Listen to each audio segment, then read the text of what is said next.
জানো তো 26শে আগস্ট ছিল আমার বার্থডে। তো সেটা তো 26শে আগস্ট সেলিব্রেট করা হয়নি, সেলিব্রেট করা হয়েছিল 28শে আগস্ট। দেখো এখানে আমার বোনরা এসেছে, আমার বোন, তারপরে এই যে আমার ননদরা সবাই মিলে ডেকোরেশন করছিল। আমি এদিকে একটু রেডি হচ্ছিলাম, মানে ওই আমি একা রেডি হইনি, আমার ননদ আমাকে রেডি করিয়ে দিচ্ছিল, ওই আমাকে সাজিয়ে দিয়েছে পুরোটাই।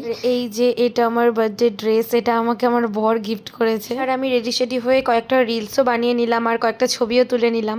আর দেখো এই যে ডেকোরেশনটা, কিন্তু কি বলতো, পরে না লাস্টে সব বেলুনগুলো খুলে গেছিলো। আর এই যে আমি এখানে একটা রিলস করছিলাম, আমার 24 বছর হলো সেটাই।